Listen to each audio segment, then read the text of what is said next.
My girlfriend texted, "I gave your cat to a shelter." She shed too much while I was at my father's funeral. I didn't respond. I just retrieved my cat, packed her belongings, and had her evicted for violating the lease. The cat was a registered ESA. When she came home to find the sheriff, "My name is Marcus, I'm 29, and I'm writing this from my apartment, my actual apartment now, just mine, with my cat Luna purring on my lap like the last 6 days of hell never happened. But they did.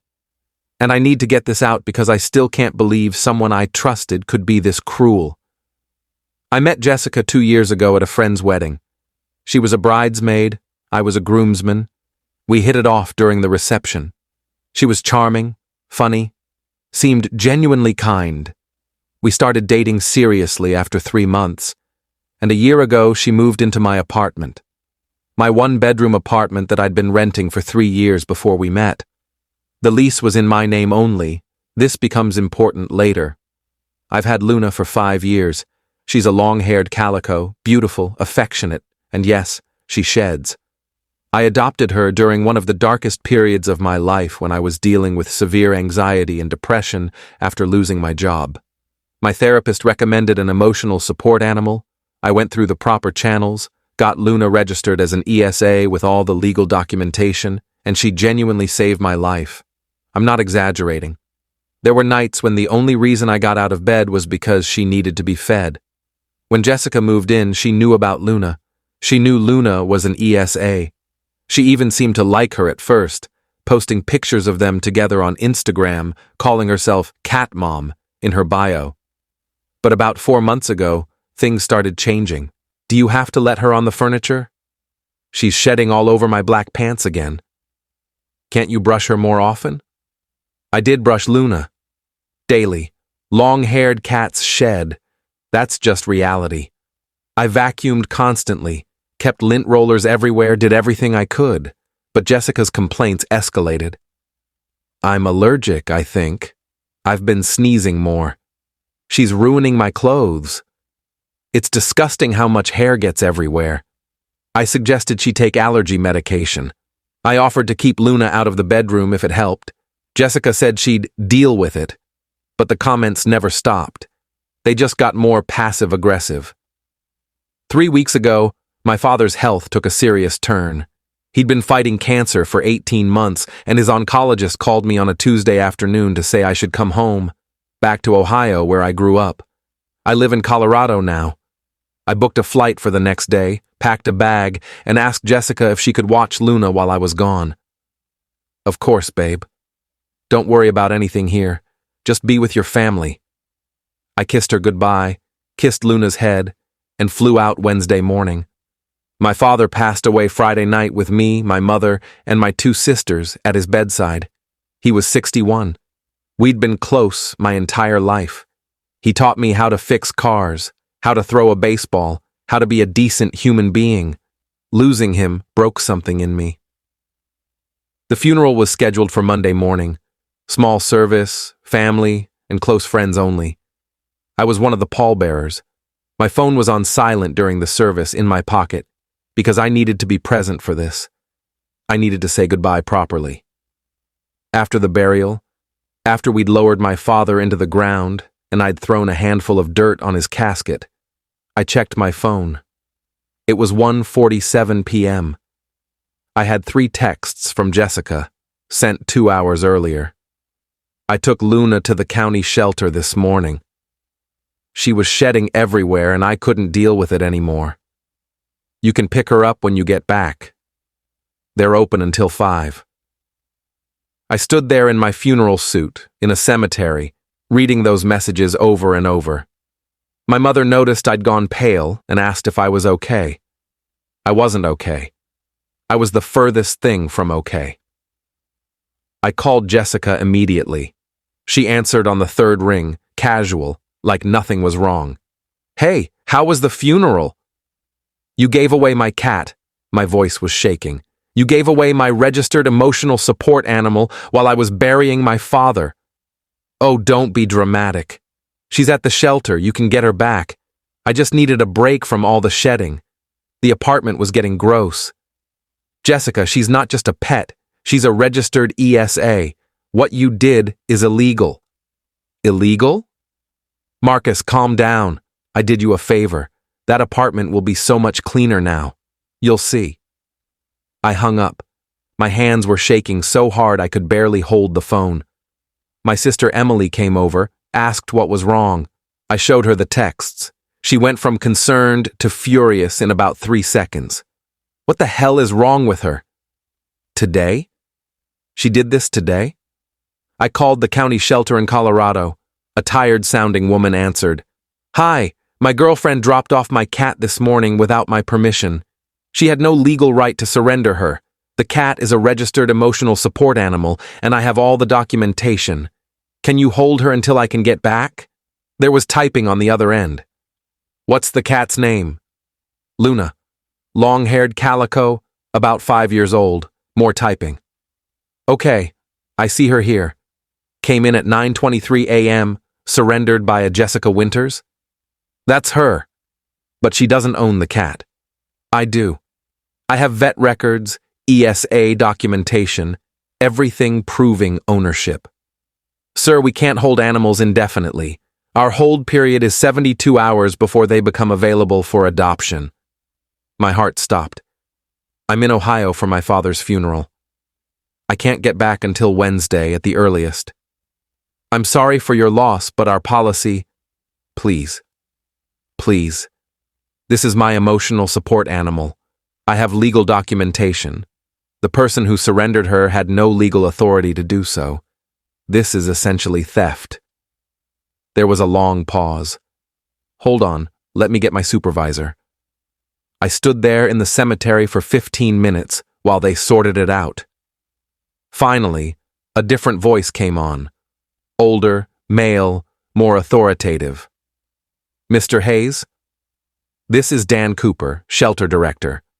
I've reviewed the situation. If you can email us proof of ownership and ESA documentation within the next hour, we'll flag Luna as improperly surrendered and hold her until you return, but you need to get that documentation to us today. I can do that. Thank you. Thank you so much. I went back to my mother's house, borrowed her laptop, and sent everything, vet records with my name, ESA registration paperwork, photos of Luna with timestamps going back years, rental lease showing I was allowed an ESA. Everything. They confirmed receipt and said Luna was safe. Then I called my landlord. His name is Robert, mid-50s, owns several properties, generally reasonable guy. I explained the situation carefully. Robert, I need to ask you something about my lease. My girlfriend Jessica, who's not on the lease, surrendered my registered ESA to a shelter without permission while I was at my father's funeral. I'm retrieving the cat, but I need to know what my options are regarding Jessica's residency. He was quiet for a moment. Your ESA is protected under fair housing laws. If she removed your ESA from the property without your consent, she's violated your rights as a tenant and potentially violated the lease terms by interfering with your legally permitted animal. So, what does that mean? It means I can issue her an immediate eviction notice for lease violation. She's not on the lease, she's a guest, and she's interfered with another resident's legal rights. How do you want to handle this? I want her out. I want her gone before I get back. I'll draft the notice today. She'll have 48 hours to vacate. I'll have the sheriff serve it tomorrow morning. I thanked him and hung up. Then I did something I probably shouldn't have but don't regret. I called Jessica's mother.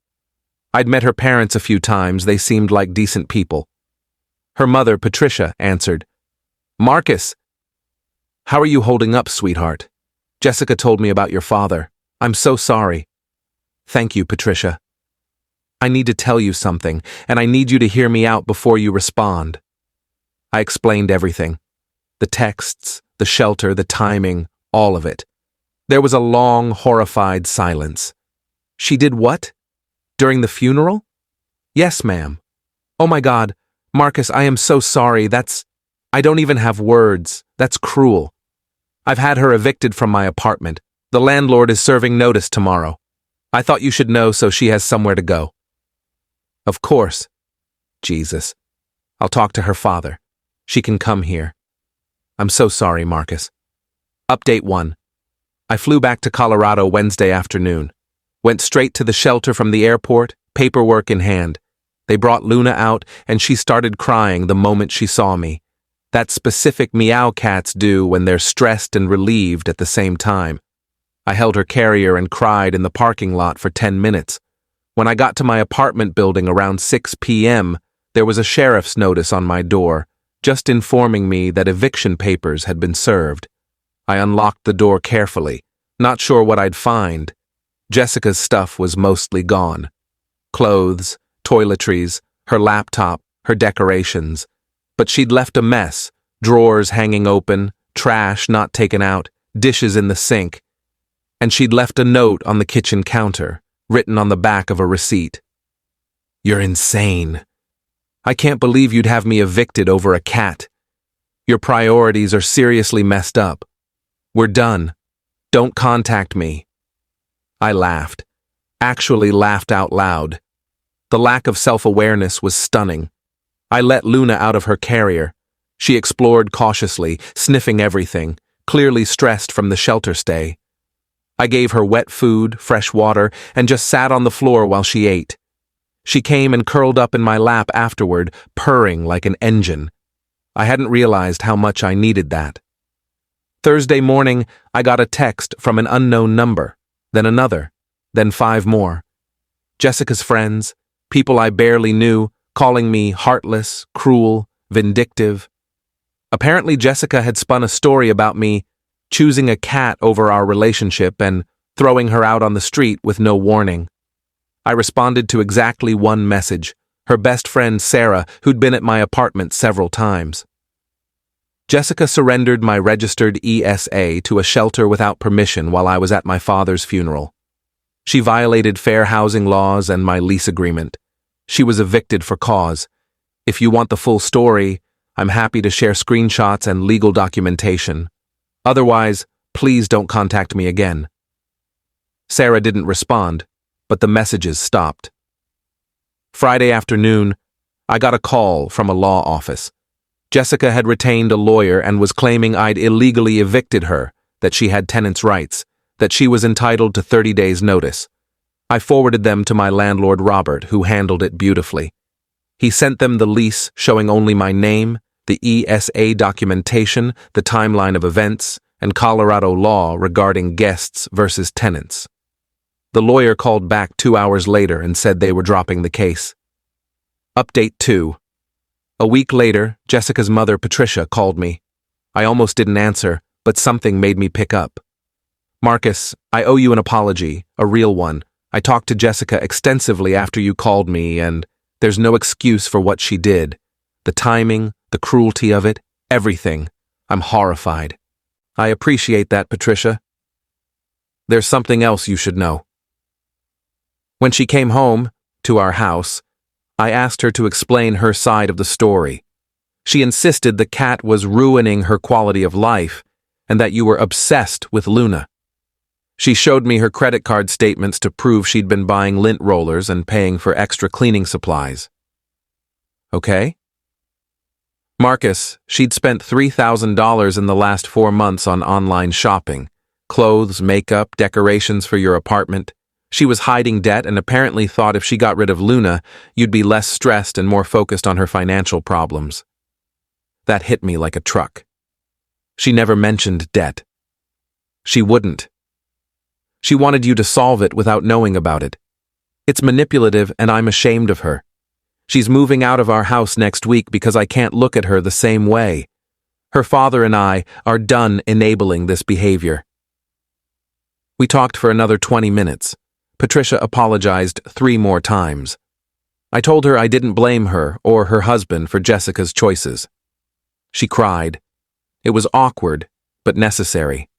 I started going through our old shared expenses after that call. Found several charges on our split grocery apps where Jessica had expensed personal items, face creams, candles, household supplies that were actually decorative pillows. Small amounts, $15 to $30 each, but they added up. Over 8 months, she'd skimmed about $400 from our shared expenses. I documented everything but decided not to pursue it. I just wanted her gone from my life completely. Luna, meanwhile, was adjusting back to normal. She'd been clingy for the first few days, following me from room to room, sleeping on my chest at night. But by the second week, she was back to her usual self, sunbathing in the window, playing with her favorite toy mouse, shedding gloriously all over my furniture. I'd never been happier to vacuum. Update 3. About 3 weeks after everything went down, I was at a coffee shop near my apartment working on my laptop. I'm a freelance graphic designer. I can work anywhere. A woman sat down at the table next to mine and we made brief eye contact. She smiled. Sorry, this is weird. But do I know you from somewhere? I looked at her more carefully. Early 30s maybe, dark hair, familiar somehow. Then it clicked. You were at the shelter when I picked up my cat. You were adopting a dog. Yes, the Beagle mix. How's your cat doing? She's perfect. Back to destroying my furniture with shed fur. She laughed.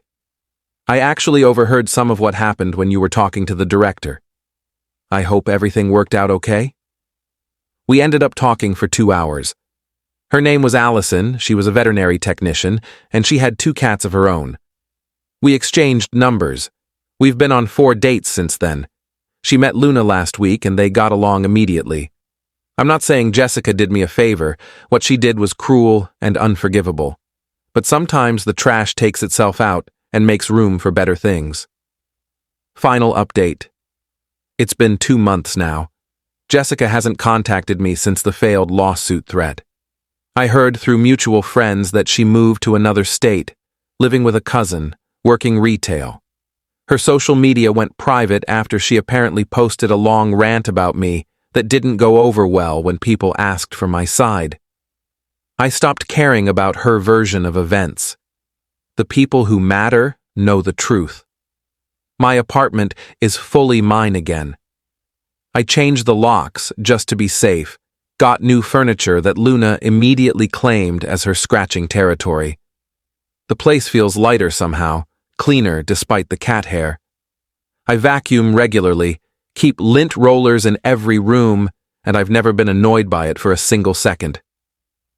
Allison came over for dinner last week and stayed to watch a movie. Luna spent the entire time sitting between us on the couch, purring, shedding on both of us equally. Allison just laughed and said, "I'm a vet tech." If I was bothered by pet hair, I picked the wrong career. My mother called yesterday to check in. She's doing better, finding her footing after losing Dad.